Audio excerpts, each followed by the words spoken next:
Meditación al Evangelio con los psicólogos y misioneros Rafael Aníbal Cortés y Mónica Dairén Ospina.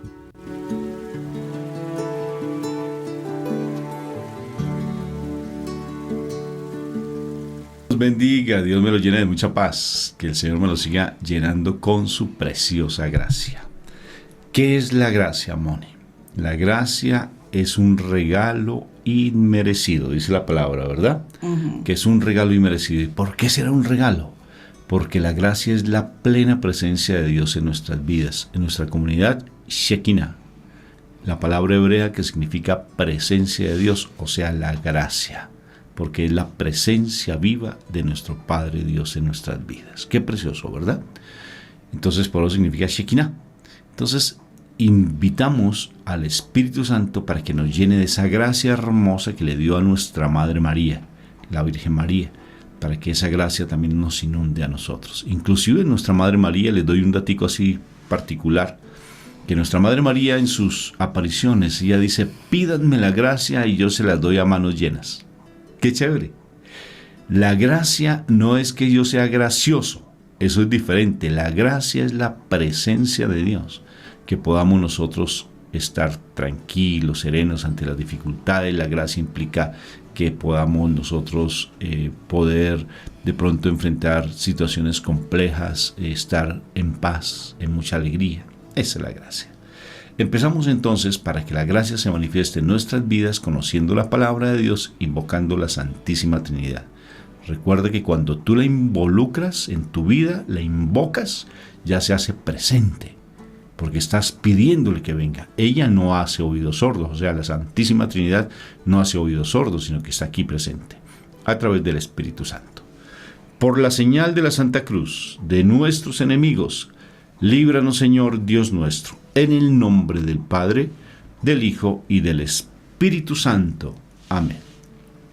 Padre Celestial, precioso del cielo hermoso, Papito Dios hermoso, Padre, venimos en este momento a entregarte nuestra vida, a entregarte lo que somos, a depositar en tus manos nuestro cuerpo, nuestro espíritu, nuestra alma, todo lo que somos a tu presencia viva.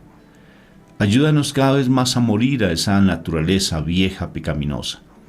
Ayúdanos a morir a esas tendencias que no nos dejan estar siempre sumergidos en tu presencia. Por eso venimos en este día a encontrarnos con tu Santa Trinidad, contigo, con el Hijo y con el Espíritu Santo, inclusive hasta con nuestra Madre María, para que nos protejan, nos cuiden, para que tú, Papito Dios, a través del Espíritu Santo, nos dé la sabiduría de poder entender tu palabra, y no solamente entenderla, sino ponerla por obra, que nosotros podamos actuar de acuerdo al mensaje que tú nos das. Gracias, Papá. Gracias, Padre Eterno, por ese amor, por esa misericordia, por esa bondad que tienes para con nosotros. Ayúdanos, Papito Dios del cielo, a dar testimonio de que tú existes, de que tú eres real. Por eso yo te suplico que te glorifiques en nuestras vidas, glorifícate en los problemas incluso de nuestros hermanos, de los que nos han pedido oración. Glorifícate en esa dificultad, Papito Dios hermoso del cielo. Ven a nuestras vidas a través del Espíritu Santo y haz que nuestro cuerpo pecaminoso sea ese templo verdadero para que el Espíritu Santo habite en él. En él. Gracias por tu palabra. Sé que va a ser de gran bendición para nosotros. Te alabo y te bendigo por siempre. Amén, amén y amén. Amén. Bueno, mi amor, entonces vamos a recibir la palabra viva y sobre todo que el Espíritu Santo es el que nos la da a entender, ¿verdad? Porque a veces sentimos que como que la palabra como que no llega y como que no entiendo la palabra, pero es el Espíritu Santo, en su momento nos la va a dar, nos la va a hacer entender, ¿verdad, mi amor? Amén. Es Él el que nos enseña, porque para eso fue que nos lo dejó nuestro amado Jesús. Para que nos des entendimiento. Exacto. Bueno, ¿qué palabra tenemos para el día de hoy, mi amor? Vamos al Evangelio de San Marcos, capítulo 12, versículos del 1 al 12. En aquel tiempo Jesús se puso a hablar en parábolas a los sumos sacerdotes, a los escribas y a los ancianos. Un hombre plantó una viña, la rodeó con una cerca, cavó un lagar, construyó una torre, la arrendó a unos labradores y se marchó lejos. A su tiempo envió un criado a los labradores para percibir su tanto del fruto de la viña.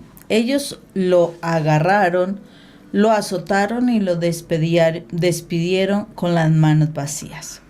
Les envió de nuevo otro criado. A este lo descalabraron y lo insultaron. Envió a otro y lo mataron. Y a otros muchos a los que azotaron o los mataron. Le quedaba uno, su hijo amado, y lo envió el último pensando: respetarán a mi hijo. Pero los labradores se dijeron: este es el heredero, venga, y lo matamos y será nuestra la herencia. Y agarrándolo lo mataron y lo arrojaron fuera de la viña. ¿Qué hará el dueño de la viña? Vendrá, hará perecer a los labradores y arrendará la viña a otros. ¿No han leído aquel texto de la Escritura? La piedra que desecharon los arquitectos es ahora la piedra angular. Es el Señor quien lo ha hecho.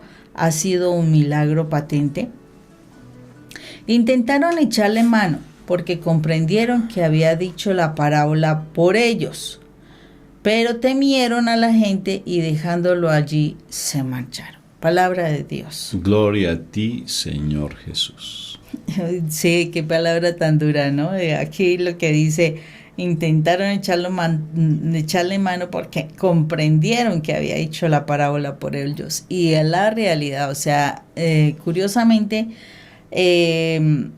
cuando nosotros estamos en la presencia del Señor y cuando leemos la palabra, la verdad, muchas veces uno puede leer la palabra y entender clarito que el Señor lo está diciendo por uno, ¿sí?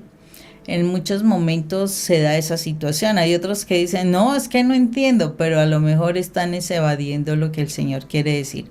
Porque dentro de todas las cosas que el Señor hace a través de la palabra, tiene que ver con que el Señor está reflejando nuestras situaciones, lo que nos está quejando, lo que nosotros debemos cambiar. Este pasaje es muy claro en eso. Miremos que aquí nuestro Señor venía, ¿cierto? Dice, es particular. No habla que venía como en otros textos, que venía con sus discípulos o le dijo a los discípulos, no, nada de eso, o que subió a Jerusalén o que venía de tal lado, nada, simplemente dice, Jesús se puso a hablar en parábolas a los sumos sacerdotes, a los escribas y a los ancianos. O sea, estaba hablando con personas que conocían del reino de Dios, de la palabra de Dios. Y específicamente, o sea, como quien dice, no me voy con rodeos, voy directo al grano. El Señor no decía: es que ustedes están haciendo esto y aquello, como generalmente sucede entre nosotros, ¿no? Que tratamos de decirle: no, es que usted hizo esto, es que usted está haciendo aquello, y echándole uno las culpas a las personas, ¿no? Y claro, eso como que molesta, como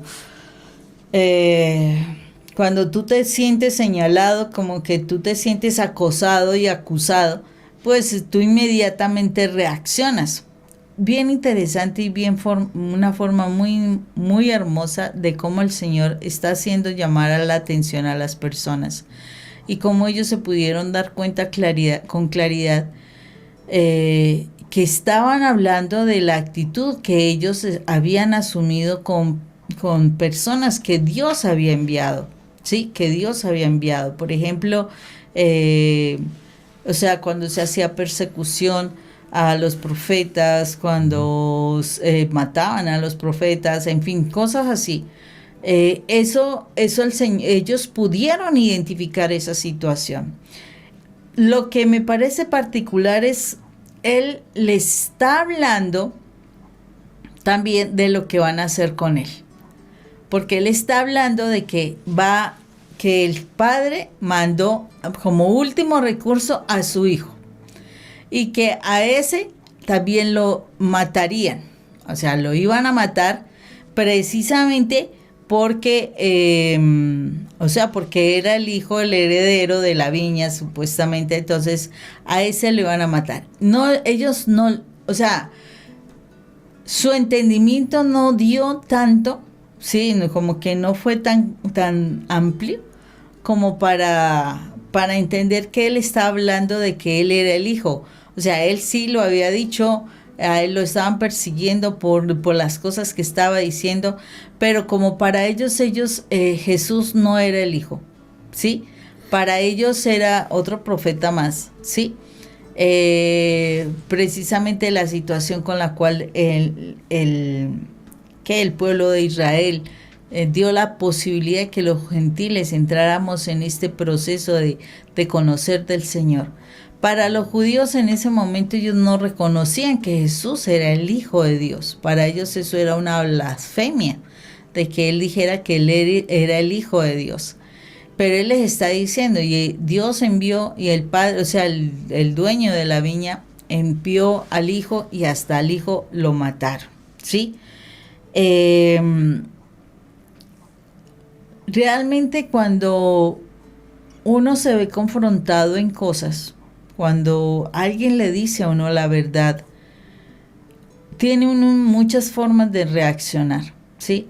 Y muchas de esas veces es tratar de desacreditar o quitarle la relación, o sea, como el seguir hablando con esa persona. O sea, cuando alguien nos confronta con algo, una verdad, generalmente uno o quiere decir mentiras para decir, no, usted está equivocado, usted no está diciendo la verdad, desacreditar uno a esa persona, etcétera, o simplemente uno toma distancia de esa persona sin dejar de hablar mal de esa persona y tratar de que esa persona como que nadie le vaya a creer. Generalmente eso está pasando en nuestras vidas, porque la idea es llevar todo esto a nuestra vida cotidiana. Entonces, nos causa muchísima dificultad que nos confronten con la verdad. Y ahí es donde nosotros estamos cometiendo grandes errores, porque muchísimas veces cuando nos dicen la verdad es precisamente no para hacernos quedar mal, bueno, dependiendo de la intención, porque el Señor hasta ve la intención, ¿no?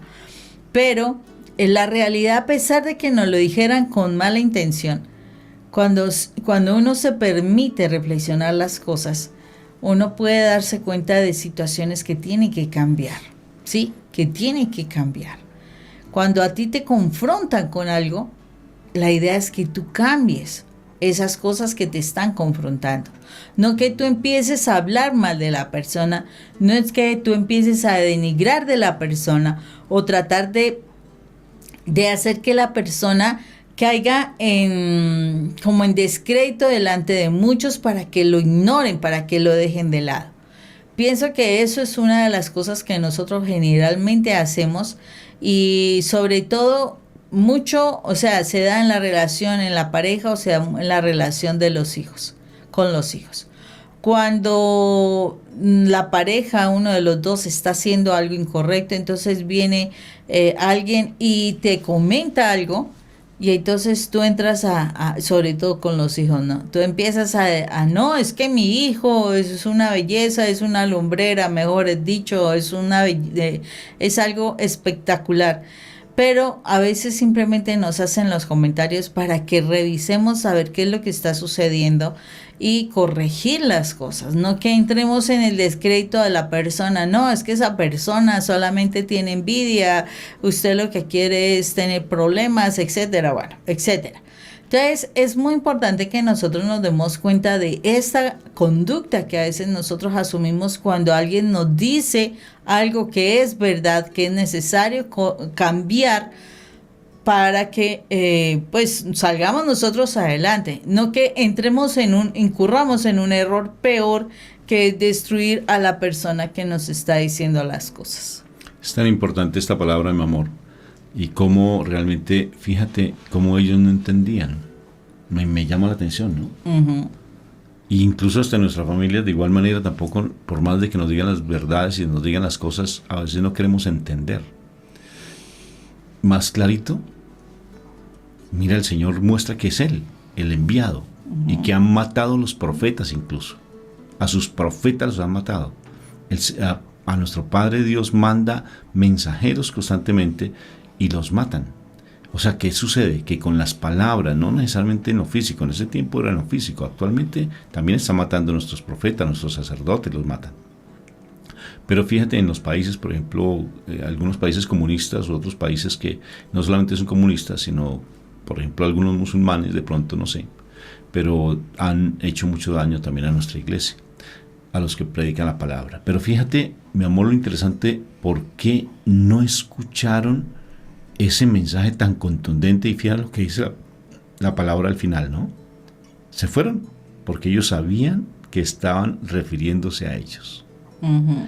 A los doctores de la ley, a los saduceos, a los fariseos, los que conocen la palabra, los que escudriñan la palabra, sabían que eso era para ellos. Pero si saben que eso es para ellos, ¿por qué no asumen un cambio de actitud? Y me pregunto entonces, por ejemplo, nuestra fe. Ponte a pensar nuestra fe. Porque hay momentos, yo he hablado con algunas personas que me dicen, no, es que hay que recibir la hostia con la mano, no hay que recibirla en la boca, no es que no se puede hacer el Padre Nuestro con las manos de esta manera, no es que hay que hacerlo de esta manera, no es que hay que inclinar la cabeza, no hay que pararse. Y uno dice, Dios mío. Ayer el sacerdote dijo unas frases tremendas en la Eucaristía, ¿verdad? Dijo, ellos son los que vienen a las 12 del día de la Eucaristía o a las 9 de la mañana. Esos son los anticos, decía él. Pero aquí vinimos pues las personas que queremos tener una relación personal con Dios. Esos anticos que solamente se dedican a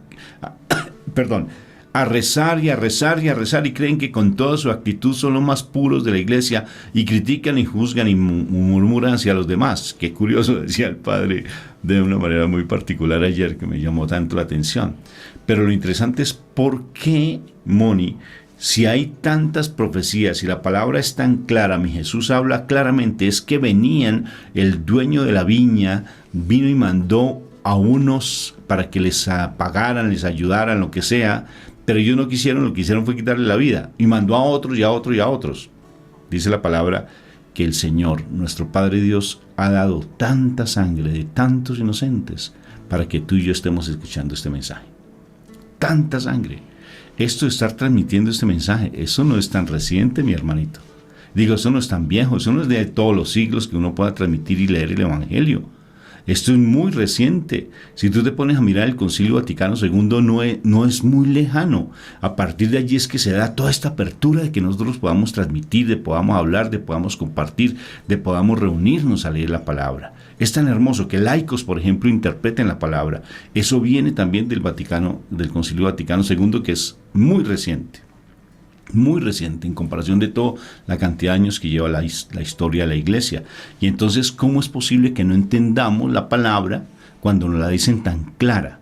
Porque nuestra mente está entenebrecida, mis hermanos.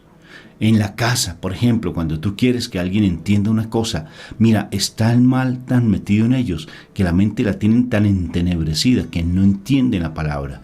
Pueden darle tú todos los argumentos que sea, le puedes poner testimonio, le puedes decir muchas cosas y no entienden, porque su mente está tan metida en sus conceptos, en sus ideas, como estos fariseos, tan metidos en esas ideas que no van a entender. ¿Por qué? Porque ellos aceptaron tomar una idea específica de alguien. Yo me pongo a pensar, por ejemplo, en los fariseos y en los sumos sacerdotes y todos los levitas y todos ellos. Ponte a pensar, si ellos tenían las promesas del Señor y las parábolas y tenían esos mandatos específicos, por ejemplo, que decían en qué fecha específica y en qué sitio específico iban a ser el Mesías, eso está en la profecía de Daniel, y tenían la fecha específica y lo sabían, pero no les importó, porque estaban muy centrados en sus mismos criterios, en el egoísmo, en toda esa prepotencia, en esa altivez, en el pecado más grande de todos, que es la soberbia. Y eso hace que no se tenga el entendimiento para poder comprender la palabra. Así se le diga de verdad, mi Jesús, que es la palabra viva, que es el creador del universo, porque mi papá Dios lo hizo a través de él, crea el universo, el que se hace uno para poderle hablar de tú a estos fariseos. Nos habla a nosotros y no querían entenderle. Y no le entendieron porque tenían su mente entenebrecida. Si en tu casa tú estás dando testimonio, si en tu casa tú estás con la parte espiritual, llevando, orando siempre por esa persona que no quiere cambiar, mira, déjala, abandónala.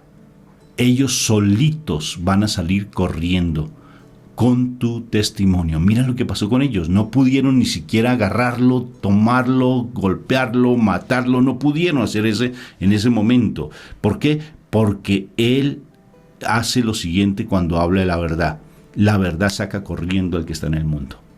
La verdad saca corriendo al que está en el mundo. Sé tú de la verdad. Sé tu testimonio, que en tu comportamiento se refleje la verdad, y necesariamente eso va a ser como un disco. Cuando tú le pones, hay un disco girando y tú le pones alguna monedita, alguna cosa encima, sale despedido. Porque la verdad, el mal no soporta la verdad, no la tolera para nada, Moni. Y cómo es de importante esta situación, Rafa, pero de que, o sea, no seas esa persona incisiva, insistente si la persona no quiere entender. Rafa utiliza abandónala, déjala. Tiene que ver con que no le insistas, o sea, no es que te vayas tú de la casa, no es eso, sino que, o sea, deja de estarle rogando, deja de estarle persiguiendo con tus ideas y todo esto, sino que deja que el Señor sea el que ore. O sea, porque allí precisamente la primera carta de Pedro nos habla de que tu testimonio, así tú no hables, va a santificar a la persona que te rodea, a tu esposo, dice allí específicamente. Entonces, ¿cuál es la situación? Necesitamos es permitirnos, de verdad, que nosotros aceptemos la presencia de Dios en nuestras vidas, pero hay que dejar, o sea, mire, el Señor es claro, el Señor sabe que cuando una persona está en el pecado y está tan metido en el pecado, tú le puedes estar diciendo las cosas, porque es que se las estarás diciendo de mil formas, de pronto a veces hasta ni las más apropiadas. Esa persona no va a hacer caso, esa persona no va a entender, hasta que esa persona, bueno, por la gracia de Dios, o que quiera decidir aceptarlo. Porque es que uno decide que quiere creer, uno decide que quiere vivir, que quiere hacer, ¿sí? Uno puede tener todas las disculpas, todas las excusas para tratar de hacer las cosas, pero no tiene que ver con eso, es con la decisión que yo tomo para vivir. ¿Sí? No es que tú me digas, que tú me hables, que uno le puede mandar video, le puede mandar prédica, le puede mandar mensajitos, le puede mandar mil cosas, le puede hacer el escándalo, lo que quieras, a tu pareja, a tus hijos, lo que tú quieras. Pero si la persona no decide cambiar, no lo va a hacer. O sea, la persona es quien en últimas va a decidir si quiere aceptar o no la situación y cambiar y asumir la postura. Pero no, generalmente, o sea, es uno peleando para que la persona trate de cambiar las cosas, ¿no? Aquí el Señor claramente dice, ustedes hicieron esto, ustedes hicieron aquello, viene el hijo y también lo van a matar. ¿Sí? Y ellos, ahí dice, entendieron, intentaron, porque comprendieron que lo había dicho por ellos. O sea, ellos entendieron de que estaba diciendo, ustedes han hecho esto y esto con los profetas del reino de Dios. Bueno, a lo mejor tú le has dicho a tu esposo, mire esto, o a los hijos, mire aquello, y ellos no han querido, o sea, ellos saben que están haciendo incorrecto, pero no quieren, simplemente se van, simplemente hasta que ellos decidan hacer algo. ¿Por qué? Porque su mente está bien entenebrecida, bien contaminada. Cuando ellos decidan, a lo mejor todavía tengan posibilidad de rescatar el hogar. Pero si no, pues ya saben que uno tiene que seguir el camino, porque el camino es la salvación. Y yo no me voy a llevar a la persona Yo me voy a llevar en lo que yo haya hecho de bueno. Si la otra persona no quiso entender, bueno, como se dice, nadie sabe lo que tiene hasta que lo pierde, y eso sí es un dicho, pero muy cierto. Nadie sabe lo que tiene hasta que lo pierde. Entonces, por eso es que simplemente hay que trabajar y dejar que las personas decidan, para que ellas asuman su propia responsabilidad, porque es que cuando uno obliga a la persona a decidir, tarde que temprano esa persona dice, pero es que usted fue quien me obligó, usted fue quien hizo tal cosa, es que usted era la persona que quería esto. No, tienes que dejar que la persona decida, para que la persona se responsabilice de lo que decide, ¿sí? Y en este caso, ¿ellos qué hicieron? Decidieron irse, ¿sí? Hay muchos que deciden irse.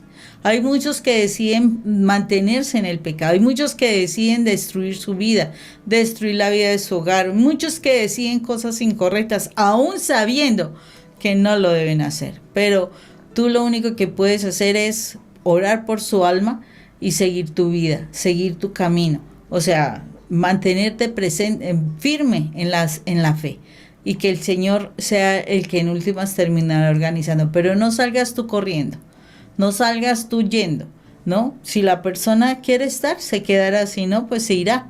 Pero tú no salgas corriendo, ni tú eches a nadie. Simplemente, bueno, ya has hecho lo que hiciste. Ya le dijiste lo que tenías que hacer. Ya de aquí en adelante es acercarte al Señor, es amar al Señor, es de verdad aceptarlo y de verdad hacer que tu vida sea ese testimonio. De pronto esa persona caerá en cuenta, así como ellos cayeron en cuenta, pero pues decidieron marcharse. De pronto esa persona no decide marcharse. En mi caso no decidió marcharse. No, para nada. Mónica decidió mantenerse en esta relación de pareja a pesar de tantas dificultades que se dieron, y su matrimonio, su hogar, o sea, nuestro hogar fue restaurado porque ella se mantuvo. Mira, es tan curioso, uno dice, pero ¿por qué esa persona no entiende si es que todo está tan claro, es que todo se ve tan transparente, es que es así, mira, es que esta vida es así? Es como si tuvieran de pronto en su mente un búnker, como si en su mente estuviese de pronto como una caparazón de hierro así gruesote, de metal que no los deja traspasar. Por ejemplo, hay un metal que no permite que la radiación pase. ¿Cuál se llama ese metal? ¿Cuál es ese metal, Moni? El plomo. El plomo. Está llena su cabeza de plomo. Sus oídos, su nariz, todo está lleno de plomo. No permite ese plomo espiritual, que es el mal, que son sus propias ideas, que son sus propios criterios, que la palabra llegue. Por más de que tú le hagas. Mira, yo siento que hay personas que, a pesar de que en este momento están en la parte espiritual, a nivel de nuestra fe, han ido a brujos para que les den una fórmula mágica y les pueda traer esa persona que se les fue de su vida. Han ido a personas súper creyentes. Súper creyentes, no, súper religiosas. Súper religiosas, ¿no? El creyente, porque el demonio cree, Moni. Sí, pero el demonio, eso dice la palabra, ¿verdad? Él sabe quién es nuestro Señor. Pero es que ni siquiera ser así, sino simplemente que no dejan la costumbre de estar asistiendo a la brujería. No, Moni, todavía siguen con numerologías y siguen con las rifas y siguen con una cantidad de cosas y no quieren cambiar, amor. Por más de que se les insiste, por más de que se les da testimonio, por más de que se les habla, no cambian su pensamiento. ¿Y por qué no cambian su pensamiento? Porque realmente están metidos en sus propios juegos, en su relación con Satanás, porque hay una relación personal con Satanás, aunque ellos no lo ven, pero es una relación personal con él que no quieren entender. Y desafortunadamente eso trae muerte. Claro, porque la paga del pecado es la muerte, Moni. Entonces, independientemente si tu esposo, tus hijos, tu esposa no están queriendo cambiar de actitud, hazlo tú. Hazlo tú. Si esta palabra, si tú ves que estás haciendo algo inapropiado, que estás haciendo algo impropio, que estás tratando de mendigar amor, tratando de buscar un cariño, tratando de buscar, mira, la palabra nos está diciendo, problema de ellos. Dedícate tú a tu encuentro, a lo fundamental. Cuando tú das lo fundamental, recuerda, cuando tú estás metida en la presencia de Dios, sumergida en la presencia de Dios, siempre el mal va a querer cambiarte, pero tú no lo vas a permitir. Mantente firme, que tarde que temprano la palabra o los saca o los trae. Pero eso sí, independientemente, mantente tú firme y fiel. Sí, así es, Rafa. Para buen entendedor, Pocas palabras.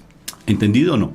Entonces, asume una actitud diferente ante la vida, una actitud diferente ante su familia. Asume una actitud de creyente, una actitud de fiel. Independientemente así te rechacen, mejor dicho, hagan lo que quieran contigo, independientemente. Mi papá Dios nunca te abandona. Y Él va a estar pendiente de ti. De verdad, va a estar muy pendiente de ti. Un abrazo fraterno en Cristo Jesús, mi amor. Dios los bendiga, que tengan un buen día. Chao. Chao.